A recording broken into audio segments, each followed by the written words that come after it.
Chris Brintle. Chris Brintle.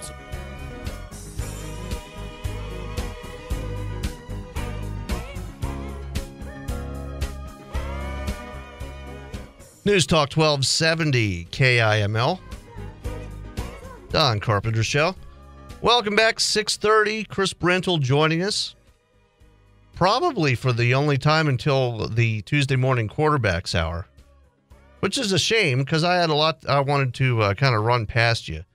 But I saw this story a couple days ago, and I thought about talking about it because it would, it kind of tied in with something that was going on with me personally. And I don't do a whole lot of talk about my personal life and try to bring all that kind of stuff on the radio. I'm not really one of those kinds of hosts.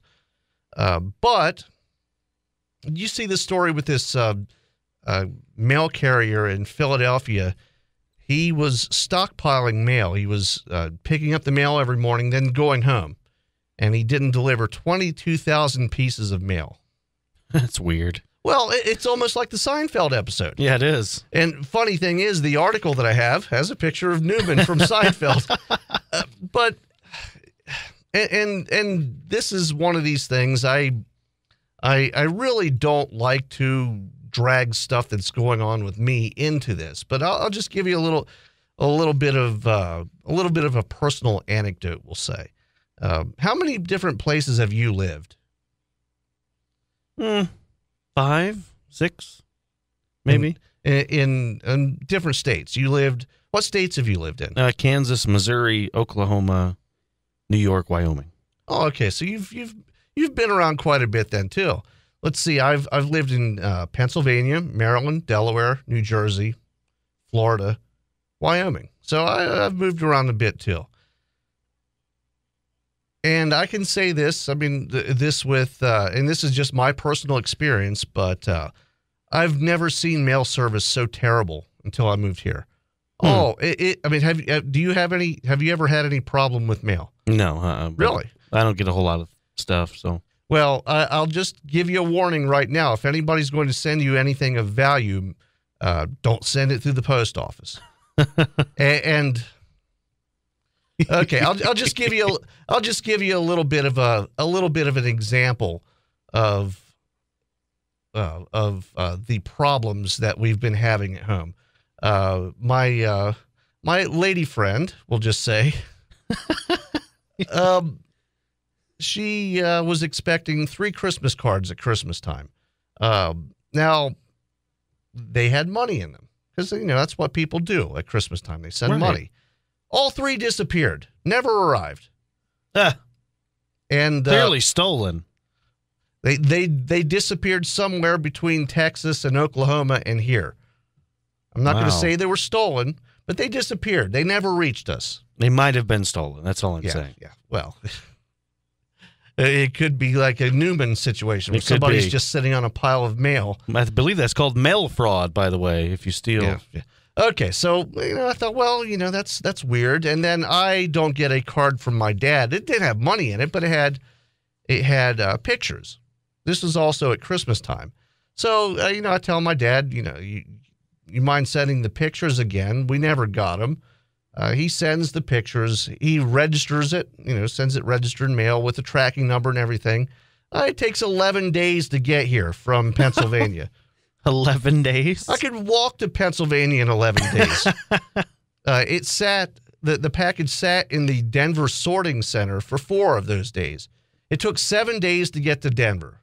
4 more, it sat in Denver, and then it immediately just popped up in Gillette and ended up in my mailbox. That's horrible. And we're still at Christmas time. Oh, there's more. There's more. Okay, so my girlfriend's expecting another card from a family member. Oh, I don't know, maybe about a month ago, sometime in June. I don't remember when it was, but sometime in June this card was expected. Never shows up. And this time it didn't have cash, but it did have a check in it. Again, she has family that likes to send money. They have the means to do it, so they like to send her a couple bucks every once in a while, or a couple $100 every once in a while. It's a significant amount of money, but it's a check. I mean, you can't do anything with it. I mean, you can't cash it. So I don't know what the point of stealing it would be. Again, okay. Somebody just likes Hallmark cards. Apparently. and funny thing is, bills never disappear. Yeah. Other things never disappear, but for some reason, anything that's shaped like a card has about a 50-50 chance of reaching us at best. So the check issue is probably they see a card and they open it and it's a check. They can't do anything with it, but sometimes they open it and it's cash. Well, they've already opened it, so then they toss it. Well, again, I don't know that's what's happening, but, I mean, it's a possibility. I really don't know. I mean, or somebody has one of these weird fetishes, on that TV show where people are eating toilet paper. They just eat. They eat Hallmark cards. Could be. Or envelopes. I mean, there could just be a pile of cards somewhere and somebody sitting on it like a throne. I really have no idea what's going on. So we go down to the post office last week and file an official complaint. And of course, we'll just say the customer service is bad, less than optimal.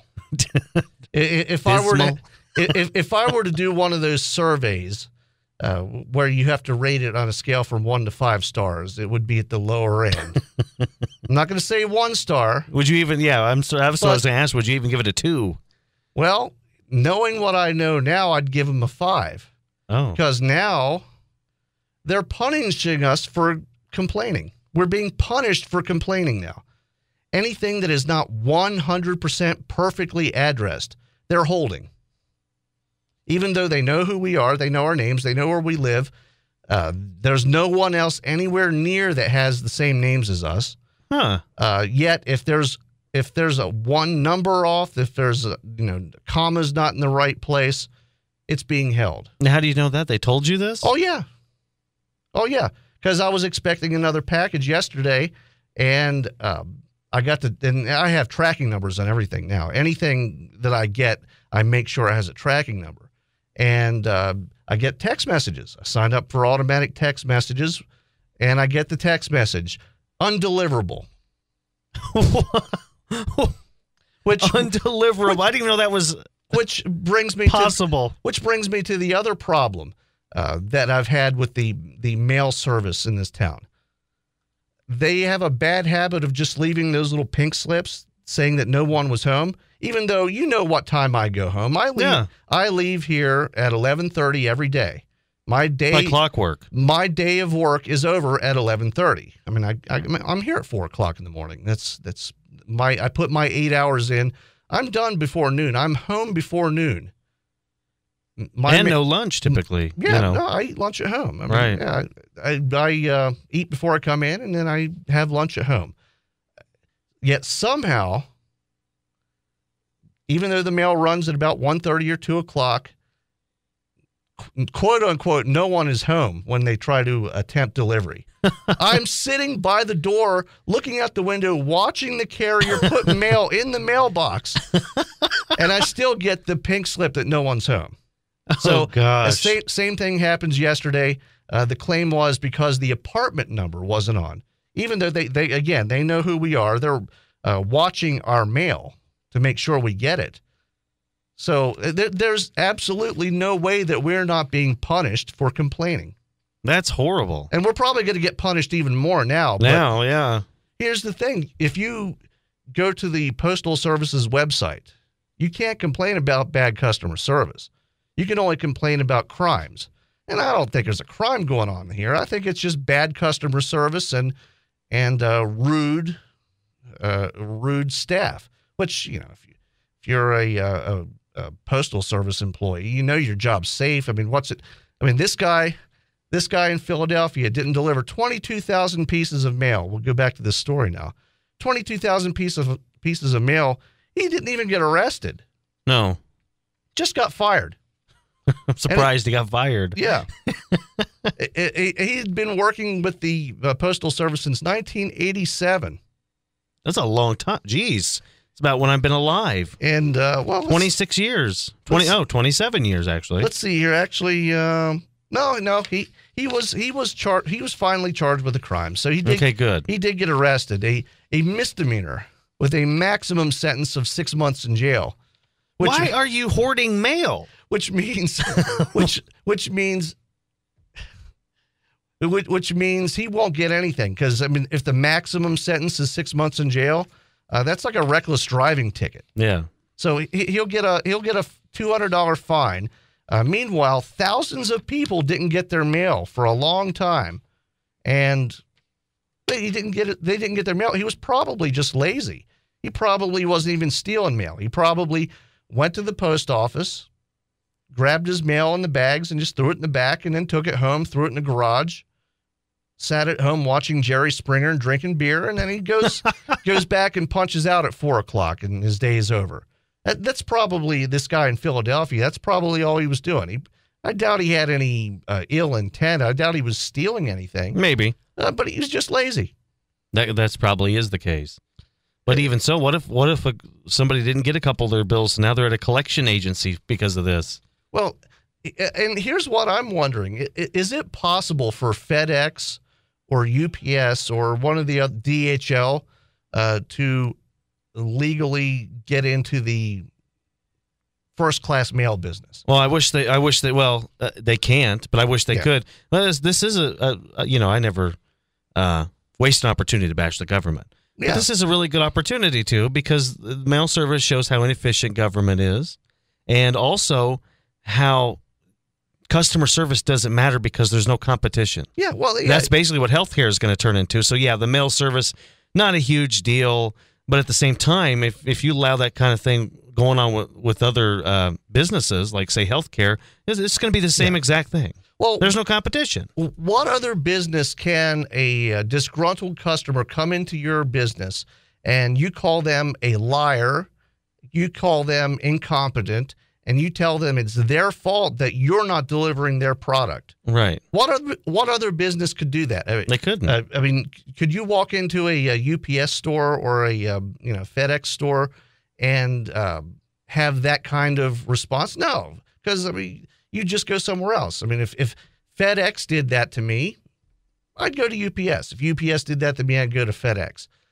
But for mailing small packages, unless you want to spend $20 a pop, you have to deal with the Postal Service. And the Postal Service delivers your bills, they deliver your credit cards, they deliver any kind of small packages. I mean, we're being held captive. Mm-hmm. It's a terrible situation. And this is probably the first time in almost 3 years that I've spent a segment making something like this about me. But I've had enough of this. I mean, and hopefully someone down at the post office is listening. Maybe they get their rear ends in gear and actually do their jobs for once. Okay, we're watching you, Postal Service. Oh yeah, and don't try to punish me for this, because it'll just be more. I'll do an entire 4-hour show on it.